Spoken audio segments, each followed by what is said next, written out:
મિત્રો, જણાવેલ વિડીયોમાં ઉપાય તમે કરશો તો જેના લગ્ન અટકી ગયા હોય, જેની સગાઈ ના થઈ હોય, જેનું માગું પણ ના આવતું હોય, જેના લગ્ન અટકી ગયા છે, અને ખાસ કરીને તો જે લોકોની ઉંમર વધી ગઈ છે, જે ઈચ્છુક યુવક અને યુવતીઓની, છોકરા છોકરીઓની, યુવકની અને યુવતીની ઉંમર વધી ગઈ છે અને એમના લાયક, એમના મુજબ એમને કોઈ માગું ના મળતું હોય, કોઈ સારું સગપણ ના થતું હોય, તો એમના ઉપર કુળદેવીમાની કૃપા એવી થશે કે જ્યારે આ ઉપાય કરશે, સાચી શ્રદ્ધાથી અને સાચા ભાવથી, પવિત્ર મન તન અને સાચા હૃદયના ભાવથી આ ઉપાય કરશે તો દુનિયામાં એવી કોઈ શક્તિ નથી કે જેને અટકાવી શકે. બધી સમસ્યાઓનું સમાધાન થઈ જશે. તો મિત્રો, જે દીકરા દીકરીના લગ્નમાં વિલંબ થાય છે, સગાઈમાં વિલંબ થાય છે અને એમની ઉંમર દિવસે દિવસે વધતી જાય છે, તો કોઈ પણ પૂજાપાઠ કર્યા વગર તમને ખાસ ઉપાય જણાવવાનો છું. તમે જલ્દી આ પરિણામ સાંભળજો, જેના લીધે તમારી બધી સમસ્યાઓનું સમાધાન થઈ શકે. મિત્રો, પ્રકૃતિ એવી છે કે કોઈ વસ્તુ લે છે તો કોઈ આપે છે. કોઈ વસ્તુ આપણાથી છીનવી જાય તો એવું ના સમજવું કે આપણા નસીબમાં કે આપણા ભાગ્યમાં નહીં હોય, તો ભગવાન એના કરતાં આપણને ડબલ બમણું આપી દે છે. તો ભગવાનની આગળ આપણે પ્રાર્થના કરીએ, આપણા કુળદેવીની આગળ પ્રાર્થના કરીએ, અને એના વિશેષ આપણે રહેણી કહેણી, આપણા મા બાપના આશીર્વાદ અને એમના કહેવા મુજબ, એમના વચનો અનુસાર આપણે જીવન જીવીએ તો કોઈ આગળ આપણે પગે પડવાની કે હાથ જોડવાની જરૂર ના પડે. આપણા કુળદેવીના હાથ જોડીએ, ભગવાનની આગળ હાથ જોડીએ, ગુરુદેવની આગળ હાથ જોડીએ, માતા પિતાના વચનમાં એના કહેવા મુજબ રહીએ અને એમને વંદન કરીએ તો તમારે બીજે ક્યાંય કોઈને હાથ કે પગે પડવાની જરૂર નહીં પડે.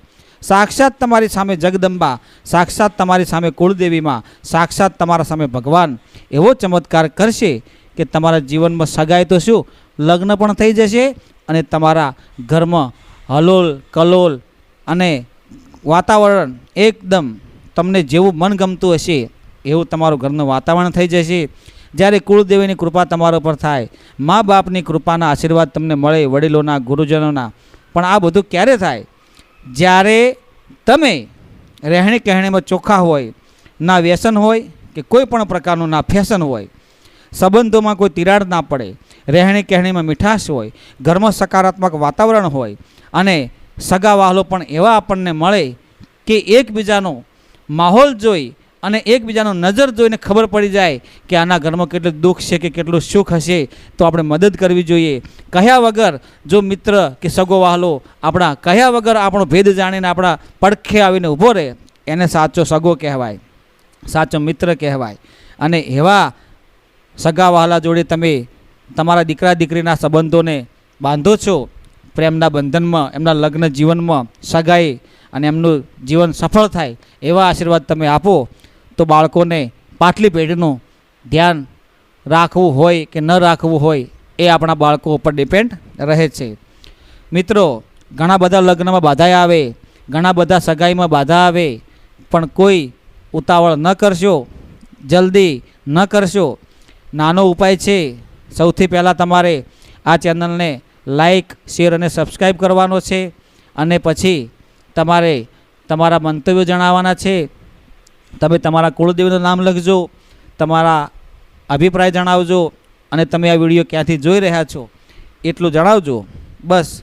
અને તમે બધા જ મિત્રો કુળદેવીમાંની કૃપા તમારા ઉપર થાય, હેમખેમ રહો, સર્વ કુશળ મંગળ રહો એવી ગુરુદેવને હું પ્રાર્થના કરું છું અને માતાજીને હું પ્રાર્થના કરું છું. મિત્રો, આ દુનિયામાં, આ સૃષ્ટિમાં 5 તત્વોનો દેહ બનેલો છે, અને આ દેહ અને આ દેહને કઈ રીતે અમર કરવો, કઈ રીતે મહાન બનાવવો, કઈ રીતે આ જીવનને મનખા અવતારમાં સફળ કરવો, એના માટે આપણે એક જીવનસાથીની જરૂર પડે છે. અને એક હાથે તાળી ન પડે, 2 હાથ ભેળા હોય તો તાળી પડે. પણ દરેક કોઈ પણ કાર્ય કરવા માટે એક અને એક બીજું, એટલે કે સ્ત્રી અને પુરુષ, શિવ અને લિંગ બંને હોય તો કોઈ પણ કાર્ય સફળ થઈ જાય. તમારે કોઈ પ્રસંગ કરવો હોય, કોઈ વાર તહેવાર હોય, કોઈ તમારે હવન યજ્ઞ કરવો હોય, ધર્મનું કાર્ય કરવું હોય, શુભ કાર્ય કરવું હોય તો પતિ પત્નીની જરૂર પડે છે. એટલા માટે આપણે આપણા જીવનમાં આપણા બાળકોની સગાઈ ના થતી હોય, લગ્ન અટકી ગયા હોય, કોઈ સારું માગું ના આવતું હોય તો તમે મિત્રો ખાસ કરીને એક કુળદેવી માનો અચૂક એક એવો ઉપાય કરજો અને તમે તમારા મનમાં એક એવો સંકલ્પ કરજો કે હે કુળદેવી માં, તમે નિત્ય પૂજાપાઠ તો કરો જ છો, પણ રવિવારના દિવસે વિશેષ પૂજા કરજો. માતાજીને ફૂલહાર ચડાવજો, પુષ્પ ચડાવજો, સુખડીનો પ્રસાદ ચડાવજો, મિષ્ટાનનો ચડાવજો. જે તમારા કુળદેવી દેવતા હોય, જે તમારા ઈષ્ટ દેવી દેવતા હોય એમને તમને યોગ્ય લાગે, જેવો તમારો ભાવ હોય એવો માતાજીને મિષ્ટાન ભોગ પ્રસાદ ચડાવજો. દીવો કરજો, એમના નામનું ગુગળનું ધૂપ કરજો અને ઘરમાં સકારાત્મક વાતાવરણ, પોઝિટિવ વાતાવરણ બની રહે એ માટે ગંગાજળ, ગુલાબજળ છાંટજો અને કપૂરની એક ગોટી સળગાવીને આખા ઘરમાં ફેરવજો. ત્યારબાદ તમે કુળદેવીની પૂજા કરો દીવો પ્રગટાવીને અને કુળદેવીને કહો કે હે કુળદેવી માં, જે કંઈ ભૂલો થઈ ગયો એ માફ કરજે અને અમારા બાળકોના લગ્ન નથી થતા, કે સગાઈ નથી થતી, કે માગા નથી આવતા તો એમના ઉપર દયા કરજે, કૃપા કરજે, આ કુળને વધારજે.